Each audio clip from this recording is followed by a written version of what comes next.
Good afternoon बच्चों, कैसे हो आप सब। दोबारा आपका वेलकम है माई लर्निंग क्लासेस के ऑनलाइन प्लेटफॉर्म पे।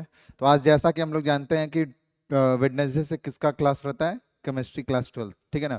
और उसके पहले 9th और 10th रहता है 2 दिन। तो पिछले क्लास में हम लोग चलते हैं। पिछले क्लास में जब मैंने आपको बताया था तो कौन कौन से टॉपिक डिस्कस कर रहे थे, देखिए थोड़ा सा रिकैप ले लेते हैं पिछले क्लास में। पिछले क्लास का रिकैप ले लेते हैं। तो शायद पिछले क्लास में मैं आपको बता रहा था नॉन आइडियल सॉल्यूशन के बारे में, ठीक है ना। यहीं से मैंने शुरू किया था नॉन आइडियल सॉल्यूशन। तो बस यहीं से रिकैप ले लेते हैं। तो नॉन आइडियल सॉल्यूशन वो होते हैं जो राउल्ट्स लॉ को क्या करते हैं, किसी भी कंपोजिशन पे फॉलो नहीं कर पाते हैं, उनको क्या बोलते हैं, नॉन आइडियल सॉल्यूशन। दो टाइप के होते हैं नॉन आइडियल सॉल्यूशन। यहाँ पे देखेंगे तो दो केसेस होंगे यहाँ पे, ठीक है। दो केसेस होंगे यहाँ पे, देख सकते हैं हम लोग, ठीक है। ठीक है, ये देखिए नॉन आइडियल सॉल्यूशन दो टाइप के होते हैं, एक पॉजिटिव डेविएशन दिखाते हैं और एक नेगेटिव डेविएशन दिखाते हैं, ठीक है। तो हमने क्या किया था पिछले क्लास में, एक एक करके दोनों को पढ़ा था। तो मैंने बताया था कि जो नॉन आइडियल सॉल्यूशन केस 1 होता है, जिसमें पी टोटल जो बराबर होता है वो किसके, पी टोटल इक्वल टू होता है greater than P A plus P B के, ठीक है। ये रहा पॉजिटिव डेविएशन। तो उसमें हम लोग को कैसा ग्राफ मिलता है, कुछ ऐसा ग्राफ देखने को मिलता है जब हम लोग वेपर प्रेशर और mole fraction of liquid A and liquid B के लिए ग्राफ ड्रॉ करते हैं तब। तो यहाँ पे स्ट्रेट लाइन 1, स्ट्रेट, अरे यहाँ पे देख सकते हो कर्व 1, कर्व 2 और ये कर्व 3 था यहाँ पे, ठीक है। ये 3 था, मैं लिख देता हूँ, ये था आपका तीसरा, ठीक है। तो ये था तीसरा, ठीक है। तो ये सब चीजें हमने देखी थी। ये लाइन जो 1 है वो किसको रिप्रेजेंट कर रहा है, ये लाइन रिप्रेजेंट कर रहा है प्लॉट ऑफ किसका किसका, लिक्विड ए का, लिक्विड ए का वेपर प्रेशर और इसके मोल फ्रैक्शन के बीच ग्राफ को रिप्रेजेंट कर रहा है, जो कि कैसा है, कर्व है। और वो भी कैसा कर्व है, बोल सकते हो ऊपर की तरफ है, मतलब पॉजिटिव है। तो इसका मतलब ये पता चल रहा है कि अगर अगर दोनों लिक्विड्स ए और बी अगर आइडियल सॉल्यूशन बनाते तो कुछ ऐसा आपको ग्राफ को देखने को मिलता है। लेकिन जब उनको आपस में मिक्स किया गया तो उनके बीच इंटरमॉलिक्यूलर फोर्स ऑफ अट्रैक्शन क्या हो गया, बिल्कुल कम हो गया, जिसकी वजह से वेपर प्रेशर क्या किया, इंक्रीज कर गया, और बॉइलिंग पॉइंट क्या किया, डिक्रीज कर दिया। उसके बाद हमने ये सब चीजें यहाँ पे लिखी भी थी, ठीक है। नेगेटिव डेविएशन भी मैंने आपको बताया था। नेगेटिव डेविएशन तब दिखाते हैं जब दो लिक्विड्स को आपस में मिक्स करते हैं और दोनों के बीच क्या होता है, अच्छा खासा इंटरमॉलिक्यूलर फोर्स ऑफ अट्रैक्शन आ जाता है। जैसे कि जैसे कि आप बात कर लो यहाँ पे एसीटोन और क्लोरोफॉर्म के बीच हाइड्रोजन बॉन्डिंग आ जाती है, जिसकी वजह से अब इसको क्या करना पड़ता है, एक हाइयर टेम्परेचर पे हीट करना पड़ता है, जिससे इसका बॉइलिंग पॉइंट बढ़ जाता है। और due to intermolecular force of attraction क्या कर सकते हैं, इसका वेपर प्रेशर डिक्रीज कर जाता है। तो यही मैंने यहाँ पे लिखा हुआ है, ठीक है ना। फिर हमने ये देखा था कर्व इसके लिए ड्रॉ करते हैं तो कैसा बनता है, तो देखिए ऐसा कुछ कर्व बना था, ठीक है। और कर्व कैसा था, नीचे की तरफ था, ये था, ये है आपका 1 और ये है 2 और ये है पी टोटल। तो अगर आइडियल सॉल्यूशन बनाते तो कुछ ऐसे दिखते हैं लाइन, जो यहाँ पे है ग्रीन से, फिर येलो से, फिर ये ब्लू से। लेकिन क्योंकि आइडियल सॉल्यूशन नहीं बना, वेपर प्रेशर डिक्रीज हो गया, तो आपको कैसा दिख रहा है, ये निगेटिव डिविएशन दिख रहा है। अब क्या करना पड़ेगा, यहाँ पे मान लो अगर 1 एटमॉस्फेरिक प्रेशर है, मतलब अगर कोई भी लिक्विड का वेपर प्रेशर 1 एटमॉस्फेरिक प्रेशर के बराबर हो जाता है जिस टेम्परेचर पे, उसको हम लोग क्या नाम देते हैं, बॉइलिंग पॉइंट नाम देते हैं।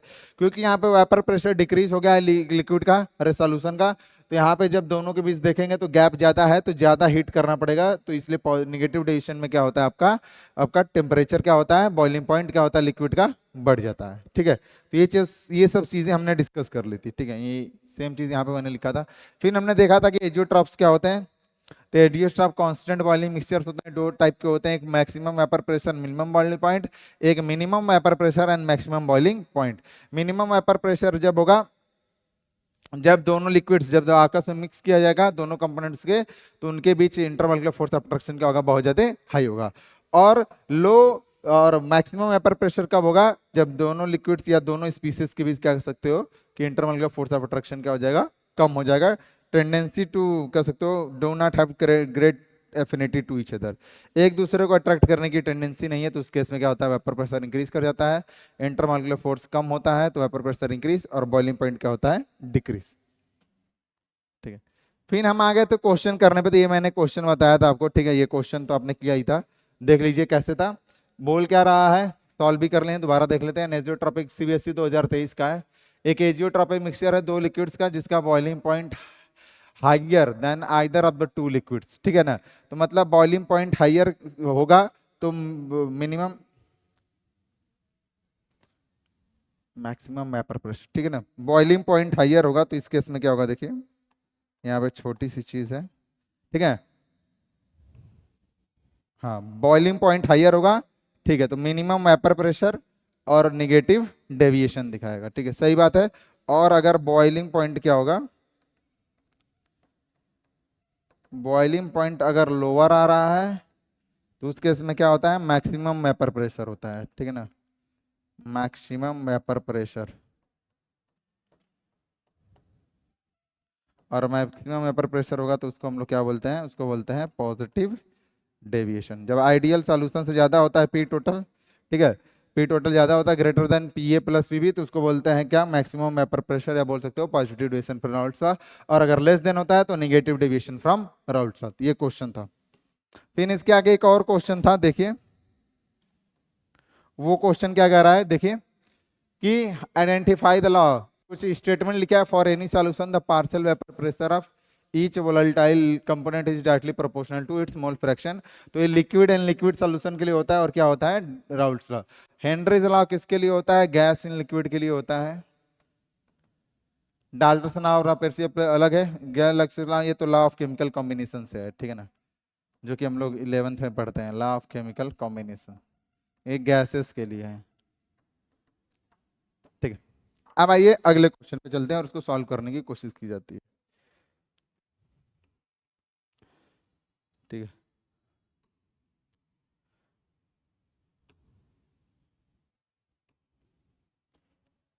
आइए अगले क्वेश्चन पे चलते हैं, न्यूमेरिकल टाइप है, ठीक है, न्यूमेरिकल करते हैं, और सब तो इजी है, और सब आप कर चुके हो एग्जाम्पल में। देखिए क्वेश्चन है सीबीएसई 2023 का, पूछ क्या रहा है, the vapour pressure of liquid X and pure liquid Y.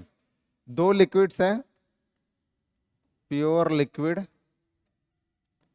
X का जो वेपर प्रेशर है, ठीक है ना, मतलब पी नॉट जो एक्स है वो कितना दिया हुआ है, 120 mm एच जी। कितना दिया, 120 mm एच जी, ठीक है। और अगर यहाँ पे देखोगे तुम, लिक्विड वाई का कितना दिया हुआ है, 160 mm, प्योर लिक्विड वाई, मतलब जब दोनों को आपस में मिक्स नहीं किया गया है उससे पहले का बता रहा है। पी नॉट वाई कितना दिया गया है, 160 mm एच जी, ये चीज, ठीक है। आगे क्या पूछ रहा है, देखो आगे क्या पूछ रहा है, if equal moles of an X Y are mix together to form an ideal solution calculate the vapour pressure of the solution. मतलब आपको क्या करना है, यहाँ पे पी टोटल कैलकुलेट करना है, पी टोटल क्या करना है आपको, कैलकुलेट करना है। ये आपको दिया हुआ है, ये भी दिया हुआ है, और एक और स्टेटमेंट लिखा हुआ है, और वो स्टेटमेंट क्या है, ठीक है, पीला सी करते हैं, स्टेटमेंट क्या है अगला, अगला स्टेटमेंट ये बोल रहा है कि equal moles of X and Y, ठीक है, तो equal moles of X and Y react to form ideal solution. Equal moles of X और वाई रिएक्ट कर रहे हैं आइडियल सॉल्यूशन बनाने के लिए, ठीक है। तो यहाँ पे देखिए अगर equal number of mole select कर रहे हैं तो अगर मैं ऐसे लिखूं, mole fraction of sum of mole fraction of sum of mole fraction of X and Y, कोई भी कंपोनेंट्स, दो कंपोनेंट्स अगर सॉल्यूशन में मौजूद हैं तो उनके अगर मोल फ्रैक्शन का सम लिया जाता है तो क्या आता है, 1 आता है, क्या आता है, हमेशा 1 आता है। तो इस केस में अगर आप क्या करोगे, मान लो मैं इसको मान लेता हूं, इसको मान लेता हूं 1, ठीक है, इसको मान लेता हूं 2, तो काई 1 प्लस काई 2 कितना होता है, 1। ये हम लोग जानते हैं, सिंपल सी बात है। अब काई 1 निकालने के लिए आप क्या करते हो, काई 1 निकालने के लिए आप क्या करते हो, काई 1 निकालने के लिए ऐसे निकालते हो, n1 upon n1 plus n2, ये करते हो, ठीक है।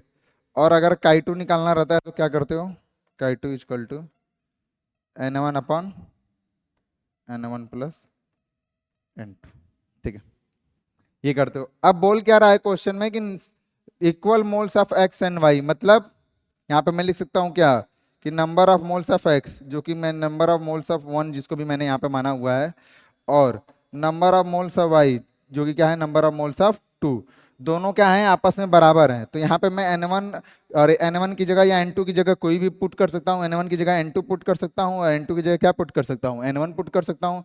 सिंपल सी बात है, क्योंकि नंबर ऑफ मोल्स क्या है सेम है, नंबर ऑफ मोल्स क्या है सेम है। तो यहाँ से ये पता चला, अगले पेज पे लिख देते हैं, अगले पेज पे आइए। ठीक है,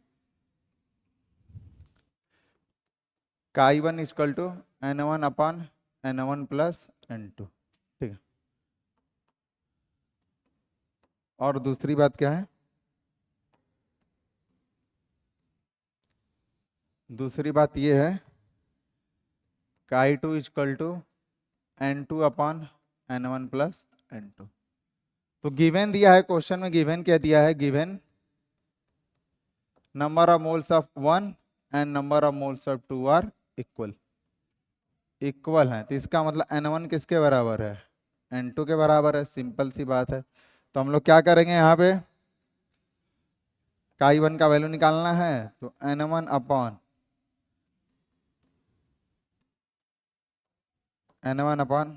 N1 प्लस N2 की जगह क्या पुट कर देते हैं, N1 पुट कर देते हैं। क्यों, क्योंकि N1 N2 के बराबर है। तो यहाँ से क्या आया, N1 upon N1 plus N1 to N1, N1 cut गया तो कितना है 1/2। तो I1 कितना आया 1/2 आया। मोल फ्रैक्शन ऑफ वन, या ऐसे लिख सकते हो मोल फ्रैक्शन ऑफ जो भी था, क्या ये किसका है, मोल fraction of x, mole fraction of x. ठीक है, वही चीज यहाँ पे मैं कर देता हूँ, किसके लिए, ये पहला चीज आपने पता कर ली। दूसरी चीज I1 plus I2 equal to क्या होता है 1, तो ये आ गया 1/2 प्लस I2 इक्वल टू 1। तो I2 इक्वल टू क्या गया 1 माइनस 1/2। तो I2 इक्वल टू 2 माइनस 1/2।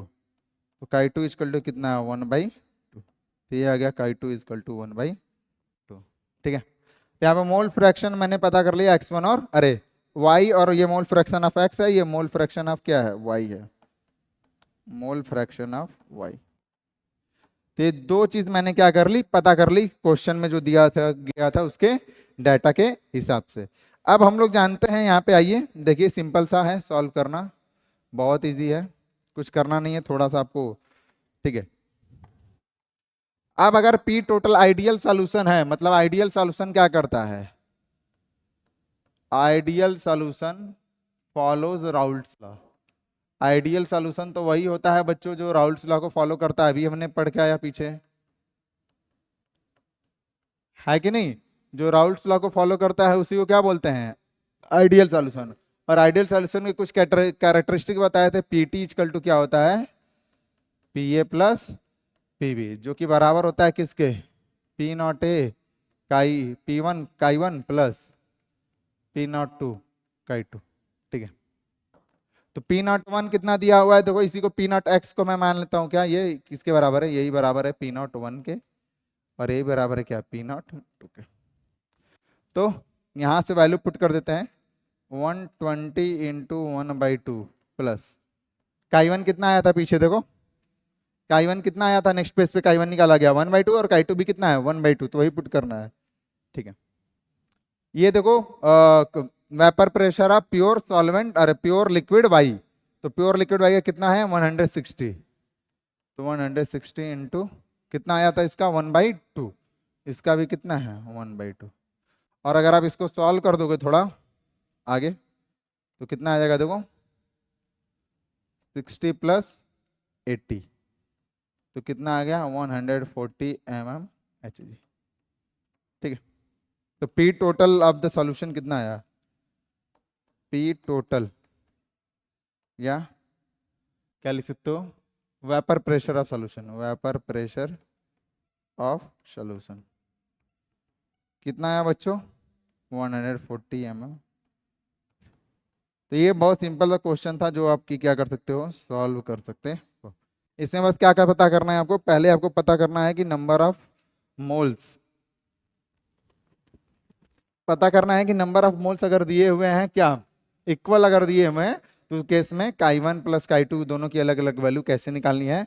तो दोनों की अलग वैल्यू आपने निकाल ली, कैसे निकाल ली, फॉर्मूले से ही निकाल ली है। A one equal to n one upon n one plus n two होता है, तो क्योंकि बराबर है तो एन वन की जगह एन टू पुट कर सकते हैं या एन टू की जगह एन वन पुट कर दो, किसी तरह भी निकालोगे तो क्या आएगा 1/2 ही आएगा। ठीक है, तो ये था तुम्हारा क्या। अब आगे एक क्वेश्चन करते हैं, अगला क्वेश्चन ये देखिए, ये भी क्वेश्चन ही है अच्छा खासा सिंपल। ठीक है ना, the vapour pressure of pure liquids A and B are, pure liquids मतलब पी नॉट ए, क्या वेपर प्रेशर कितना दिया है बच्चों 415 mmHg, और बी का कितना दिया है पी नॉट बी कितना दिया है 700 mmHg। ठीक है, ये है रिस्पेक्टिवली एट टेम्परेचर दिया है। Found at the composition of liquid mixture if total vapour pressure is इतना इतना।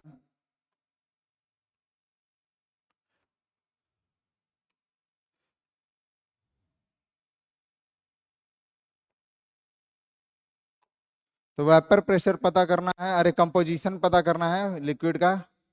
ठीक है, अगर पी टोटल कितना दिया हो 600 mmHg दे दिया हूँ, 600 mmHg गिवन है, ये सब गिवन है, ये सब क्या है गिवन है। ठीक है, ये सब क्या है गिवन। ठीक है, ये गिवन है, तो कैसे पता करोगे आओ देखो। और क्या पता करना, also find the composition in vapour phase, मतलब अब आपको वाई ये भी पता करना है, क्या होगा वाई भी पता करना है। और अगर ये वेपर फेज में है, ठीक है ना, ये किस में है वेपर फेज के लिए पता करना है। वाई और वाई भी क्या होता है कंपोजिशन इन वेपर फेज, सन इन वेपर फेज। ठीक है, और क्या पता करना है आपको, पता करना है काई ए और काई बी, काई ए और काई बी भी पता करना है। ठीक है, तो यहाँ पे लिख देता हूँ काई ए और काई बी, ये भी क्या करना है पता करना है, और ये भी क्या करना है पता करना है। तो फॉर्मूला जानते हैं, देखिए फॉर्मूला क्या होता है, P total equal to P A plus P B. ठीक है, P A plus P B के लिखते हैं पी नॉट ए काई ए प्लस पी बी की जगह लिखते हैं P naught B chi B. ठीक है, पी टोटल कितना दिया है 600 mmH दिया है, तो 600 mmHg मैं लिख देता हूँ यहाँ पे, कोई फर्क नहीं पड़ेगा उससे। अब देखिए यहाँ पे काई ए और काई बी दो वेरिएबल पता करने हैं, और अगर दो वेरिएबल पता करने हैं इसमें से, तो देखिए एक दो मतलब अगर एक तो पता करना होता तीन वैल्यू दी होती, एक दो और ये तीन वैल्यूज दी होती थी, तो हम लोग चौथा पता कर लेते हैं। लेकिन कितने पता कर रहे हैं, दो पता करने हैं, मतलब ये भी नहीं है, ये भी अननोन है और ये भी अननोन है, तो मतलब ये वाले फॉर्मूले से तो काम नहीं चलने वाला बच्चों, इस वाले फॉर्मूले से तो सॉल्व नहीं हो पाएगा। और भी बहुत सारे फॉर्मूले थे जो कि मैंने आपको बताए थे, उनमें से कोई एक इस्तेमाल करके आप कर सकते हो, जिससे कि अगर एक फॉर्मूला मैं बताऊं आपको, एक फॉर्मूला क्या है देखिए यहाँ पे mmHg। ठीक, जैसे ये P total equal to, elaborate कर दूं, P जैसे यहाँ हम लोग लिखते हैं ना, क्या क्या लिखते हैं, कहाँ पे लिखूं मैं, हाँ यहाँ पे आ जाइए, यहीं पे लिख देता हूँ। ठीक है, इसको पता करना है, ये पता करेंगे।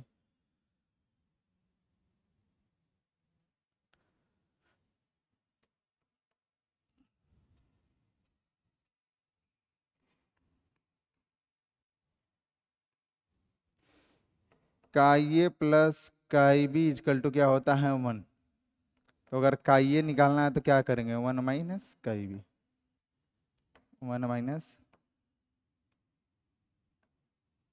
काई बी। ठीक, तो अगर मैं क्या करूं बच्चों, chi A equal to 1 minus chi B यहाँ पे पुट कर दूं, P naught A 1 minus chi B plus P naught B chi B. अब तो देखो यहाँ पे भी काई बी आ गया, काई बी आ गया, मतलब अब इसको काई बी को क्या कर सकते हैं हम लोग निकाल सकते हैं। और अगर काई बी एक बार आ जाएगा तो यहाँ पे वैल्यू पुट कर देंगे काई बी का, मतलब यहाँ पे पुट कर देंगे और 1 से माइनस कर देंगे, तो काई ए का भी वैल्यू चला आएगा। ये चीज हम लोग को करनी है। तो ऊपर वाले फॉर्मूले से तो नहीं हो सकता, लेकिन नीचे वाले से आसानी से सॉल्व हो सकता है। तो आइए, नीचे वाला भी फॉर्मूला मैंने बताया था, ये वाला फॉर्मूला मैंने आपको डिराइव करके बताया हुआ है। तो इसको ऐसे लिखिए, पी नॉट ए माइनस पी नॉट ए chi B plus P naught B chi B. ठीक है, इसको यही, इसी को मैं यहाँ से कंटिन्यू करता हूँ। तो देखिए, पी टोटल आया है equal to P naught A minus P naught A chi B plus क्या है, P naught B chi B. ठीक है, तो यहाँ पे क्या करेंगे हम लोग, इसको ऐसे में लिख सकता हूँ थोड़ा। देखिए, पी नॉट ए ऐसे ही रहना दिया, इसको मैंने पहले लिख लिया, P naught B chi B minus P naught ए काई बी, ये लिख लिया मैंने। ठीक है ना। अब क्या करते हैं, देखिए यहाँ पे पी टोटल का वैल्यू कितना दिया हुआ है, पी टोटल का वैल्यू दिया हुआ है 600 mm। ठीक है, ये वैल्यू दिया हुआ है। पी नॉट ए का वैल्यू कितना दिया हुआ है, पी नॉट ए है 450। ठीक है, प्लस इन दोनों में से काई बी कॉमन ले सकते हैं, तो P naught B minus P naught ए, ब्रैकेट में क्या आ जाएगा, काई बी। क्या आ जाएगा, काई बी। कॉमन ले लिया काई बी मैंने। तो 450 प्लस पी नॉट बी कितना दिया हुआ है, पी नॉट बी है आपका 700। 700 माइनस पी नॉट ए कितना है 450 काई बी। ठीक है, और ये रहा 600। ठीक है, MMHG लिख सकते हो। तो अगर ये 450 को मैं इधर ला दूंगा तो क्या हो जाएगा, 600 माइनस 450 इक्वल टू 700 में से 450 गया, कितना बचा, 250 बचा, यही बचेगा, जीरो, 5 15 4 2 250 काई बी। और यहाँ पे अगर आप देखोगे 600 माइनस 450 तो कितना आएगा, 150 इक्वल टू 250 काई बी। तो काई बी निकालने के लिए क्या करेंगे, 150 बटा 250, ये किससे गया। ठीक है, 5 कटे तो 0.6, तो काई बी कितना आया, 0.6 आया। कैसे किया मैंने, 600 को इधर ला दिया तो 150 बचा, इन दोनों को माइनस कर दिया, 700 में से 450 माइनस करोगे तो 250 आएगा, और 250 आ गया, 250 काई बी इक्वल टू 150।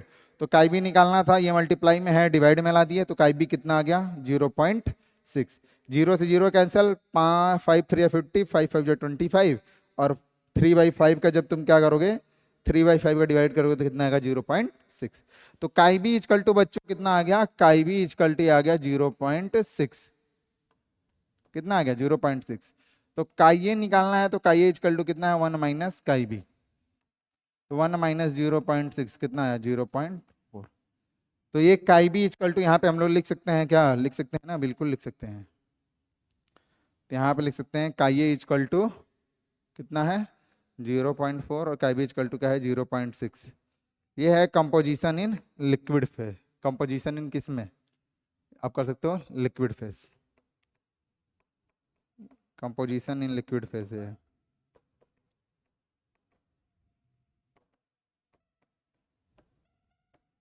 ठीक है, तो ये कंपोजिशन इन लिक्विड फेज था, जो कि हमने क्या किया, निकाल लिया। अब क्या निकालना है, देखिए अब निकालना है हम लोग को क्या,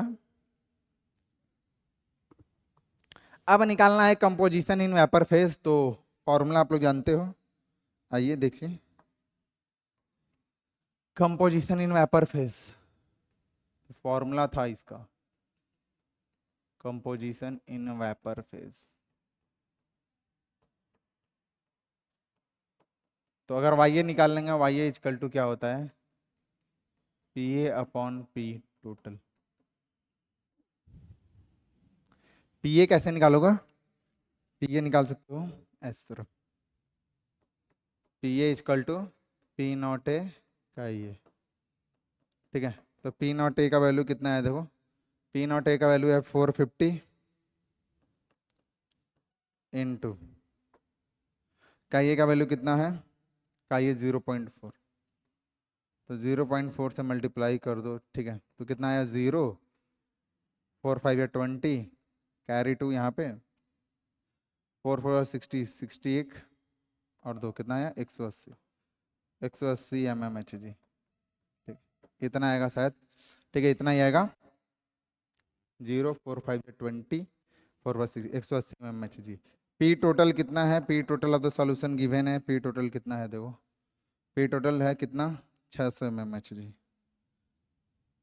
600 mmHg, ठीक है। तो यहाँ पे पुट कर दो, पी ए कितना आया, पी ए आया 180 mmHg, ये आया 600, ठीक है। तो डिवाइड करोगे तो कितना आएगा, इसको सॉल्व करेंगे तो कितना आएगा 0.3, तो y इजकल टू ये आ गया 0.3, ठीक है ना। 60 का मल्टीप्लाई करोगे 0.3 में तो इतना है 0, 6 3 जा 80, ठीक है। तो सही है, 0 पॉइंट कितना आएगा 3 आएगा।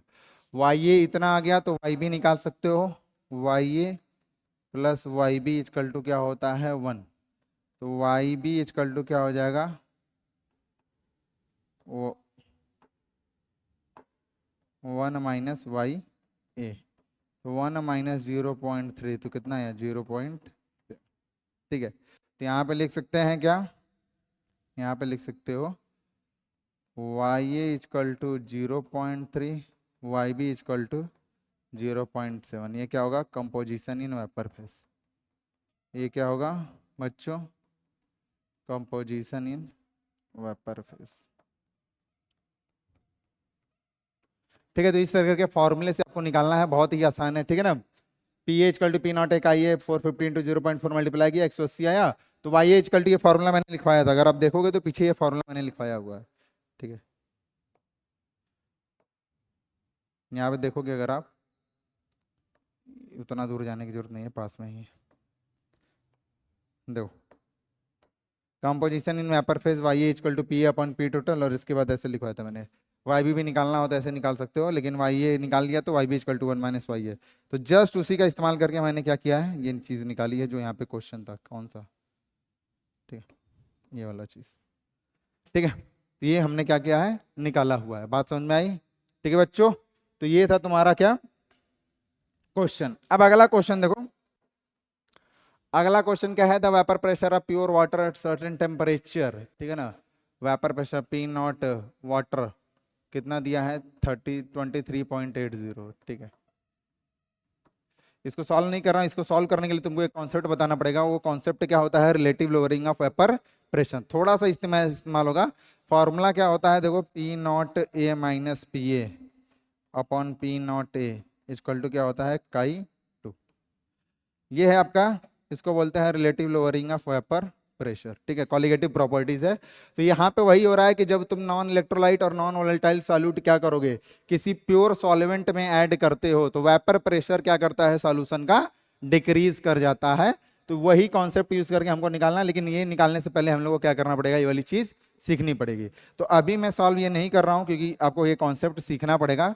अभी मैं क्या कर रहा हूँ, आपको कॉन्सेप्ट बताता हूँ, और कॉन्सेप्ट क्या है, कॉलिगेटिव प्रॉपर्टीज। तो आ जाइए शुरू करते हैं, थोड़ा सा इंट्रोडक्शन ले लेते हैं कि कॉलिगेटिव प्रॉपर्टीज क्या होती हैं, उसके बाद वो क्वेश्चन तो बिल्कुल आपके हाथों का खेल है, बाएं हाथ का, आप अच्छे से सॉल्व कर सकते हो।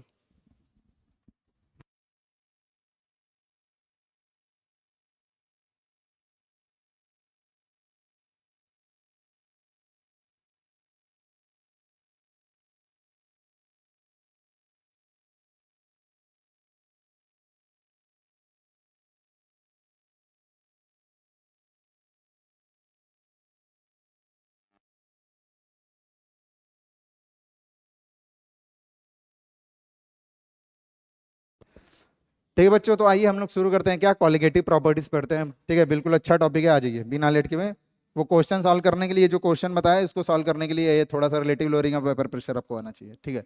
बताने को तो मैं बता दूंगा, लेकिन फिर आपको दिक्कत होगा कि ये वाला फॉर्मूला कहाँ से आ गया सर, अभी तो आप राउल्ट्स लॉ पढ़ा रहे थे, ठीक है। तो जो कॉलिगेटिव प्रॉपर्टीज होती है ना, ठीक है, पहले समझ लेते हैं कॉलिगेटिव प्रॉपर्टीज किसको कहते हैं।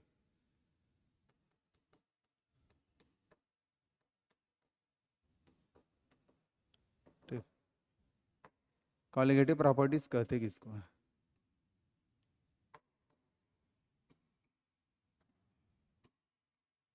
देखिए यहाँ पे ऐसे समझ लो कि जो कॉलिगेटिव प्रॉपर्टीज होती हैं वो किसके लिए होती हैं, मेनली डाइल्यूट सॉल्यूशन के लिए। तो पहला पॉइंट तो ये लिख सकते हो colligative property it is mainly defined for dilute solution.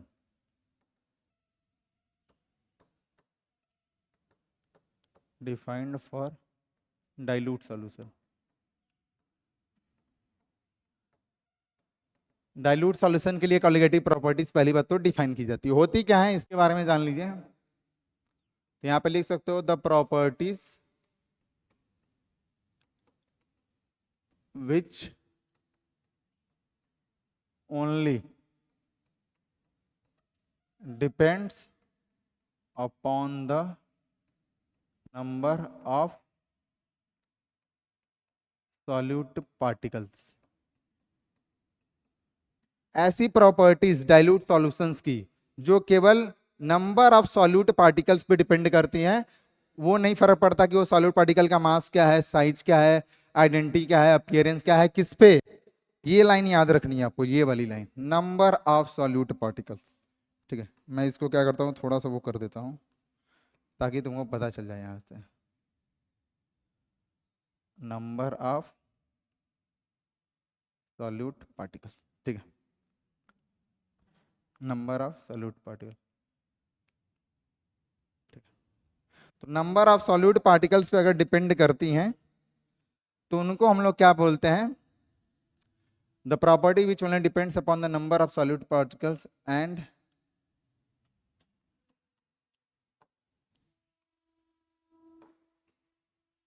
Not on the identity of the solute particles, identity of the and not on the identity of the solute particles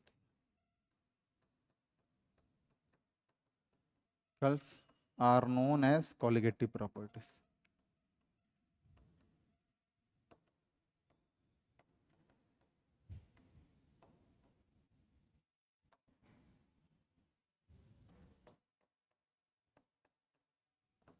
ऐसी प्रॉपर्टीज डाइल्यूट सॉल्यूशन की जो केवल क्या करती हैं, number of solute particles पे depend करती हैं और उसके आइडेंटिटी पे डिपेंड नहीं करती है, and not on the identity of the solute particle.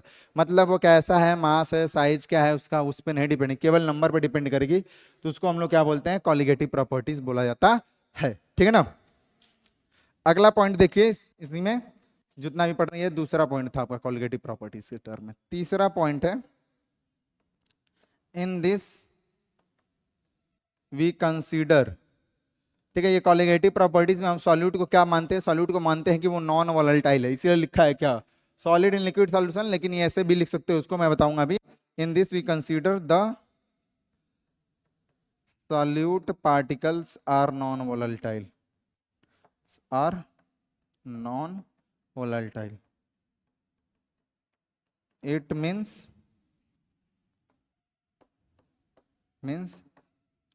they do not don't contribute to the vapor pressure of solution। Solution के वेपर प्रेशर में कोई भी अपना कंट्रीब्यूशन नहीं करती, क्योंकि नॉन वोलेटाइल है, तो नॉन वोलेटाइल सॉल्यूट वही होते हैं जो क्या होते हैं, इजीली से वेपर में कन्वर्ट नहीं होते हैं, या उनकी वजह से कोई वेपर प्रेशर नहीं बनता है। तो ये चीजें यहाँ पे कि नॉन वोलेटाइल सॉल्यूट क्या होते हैं, वो वेपर प्रेशर ऑफ सॉल्यूशन में क्या होते हैं, कंट्रीब्यूट नहीं करते हैं, उनकी वजह से कोई वेपर बनता ही नहीं है, केवल किसकी वजह से बनेगा, सॉल्वेंट की वजह से बनेगा। ठीक है ना, तो यहाँ पे ये ध्यान देना है। और देखिए इसको और बोलते हैं, जो सॉलिड इन लिक्विड सॉल्यूशन लिखा है ना, solid in liquid solution,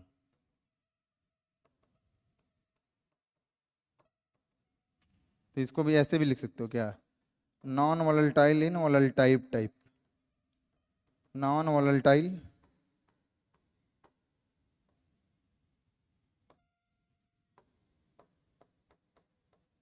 tile in volatile type solution, इसको ये भी बोलते हैं हम लोग। ठीक है, तो मैं अभी कहा था कि बताऊंगा, तो यही है, इसको non volatile in volatile type भी सॉल्यूशन बोलते हैं। तो सॉल्वेंट वोलेटाइल होगा, सॉल्यूट आपका क्या होगा, नॉन वोलेटाइल होगा। तो ये है कॉलिगेटिव प्रॉपर्टीज के बारे में थोड़ी सी जानकारी। क्या क्या कॉलिगेटिव प्रॉपर्टीज हम लोग को पढ़नी है, ये जान लेते हैं। कौन कौन सी कॉलिगेटिव प्रॉपर्टीज है,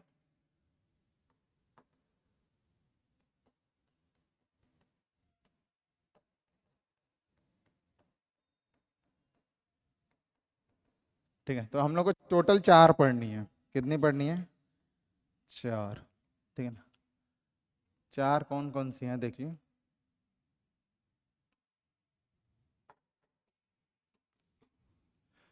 पहला जो आपको पढ़ना है वो है क्या है? Relative lowering of vapour pressure. Lowering of vapour pressure. दूसरा जो आपको पढ़ना है वो क्या है? Elevation in boiling point. In boiling point,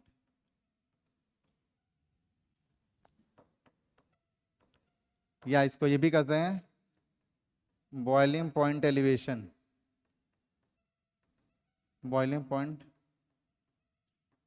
elevation bye non volatile solute, इसको ये भी कहते हैं बच्चों। ठीक है, तो एलिवेशन इन बॉइलिंग पॉइंट बोल लो या boiling point elevation bye non volatile solute. तीसरा जो होगा, तीसरा है आपका depression in freezing point. Depression in freezing point, क्या कर सकते हो? Freezing point depression bye non solute. Freezing point depression in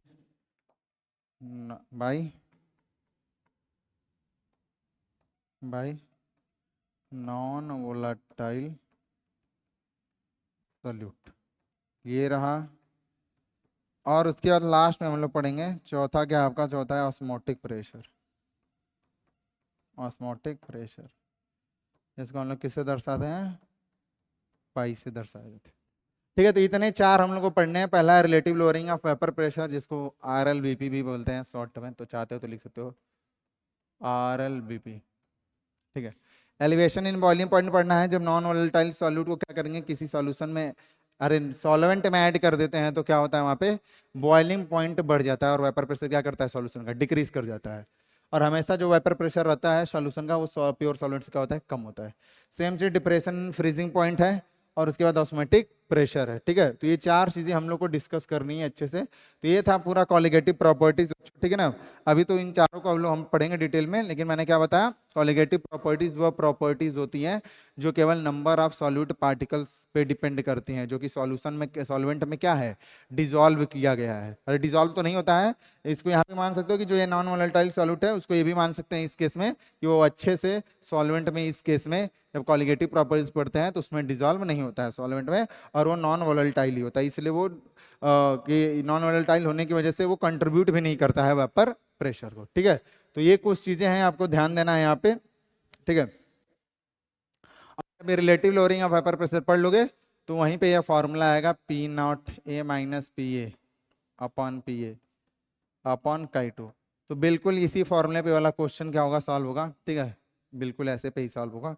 तो ये हम लोग सॉल्व कर लेंगे नेक्स्ट क्लास में, लेकिन इससे पहले आपको कॉन्सेप्ट जानना जरूरी है, तो इसको मैं मिटा देता हूँ, इसको करेंगे नेक्स्ट क्लास में। ठीक है, तो ये था बच्चों आज का लेक्चर। ठीक है ना, जिसमें हमने क्या क्या डिस्कस किया, हमने कुछ क्वेश्चन किए, देखिए। ठीक है, हमने ये क्वेश्चन किए यहाँ पे। ठीक है, कि पहला क्वेश्चन ये था CBSE 2023 का, जिसमें क्या दिया हुआ है? Number of moles of liquid, pure liquid A and pure liquid Y। Number of moles of equal दिए हुए, तो उस केस में मोल फ्रैक्शन कितना आएगा? 1/2 और 1/2। और पी टोटल निकालना है आइडियल सॉल्यूशन के लिए। पी टोटल इसके बराबर होता है PA प्लस PB के। तो बस वैल्यू पुट कर दीजिए, जो भी आया आपस में ऐड कर दीजिए, यही करना है। P1 Chi1 plus P02 Chi2। फिर हमने देखा, ठीक है, यही सब मैंने निकाला हुआ है यहाँ पे। फिर हमने देखा कि अगर ऐसे कोई क्वेश्चन दिया हो जिसमें A लिक्विड हो और B लिक्विड हो, उनका प्योर, उनका वेपर प्रेशर दिया हो प्योर लिक्विड्स का, तो वेपर फेज में क्या कंपोजिशन होगा और लिक्विड फेज में क्या कंपोजिशन होगा, दोनों का पूछ रहा है। तो इसमें क्या करते हैं, ये वाला फॉर्मूला आप थोड़ा नहीं यूज कर सकते, जो मैं यहाँ पे रेट से कर देता हूँ। देखिए रेट्स मैं आपको दिखा देता हूँ। जो पी टोटल है ना, ये वाला सब एक ही में है। ठीक है, PA plus PB P0A Chi A plus Chi B। आपको पता क्या करना है? आपको Chi A पता करना है और Chi B पता करना है। तो इसमें तो 2 अननोन टर्म्स हो गई ना, तो पता कैसे करोगे? वैल्यू आएगा ही नहीं। तो उसके लिए कौन सा फॉर्मूला लगाया? उसके लिए हमने ये इस्तेमाल किया, P टोटल इक्वल टू ये वाली चीज। और ये वाला भी फॉर्मूला मैंने आपको लिखवाया है। अब अगर आप पीछे देखोगे यहाँ पे, ठीक है, अगर आप पीछे देखोगे तो यहाँ पे शायद लिखवाया होगा, ज़्यादा आगे चला गया।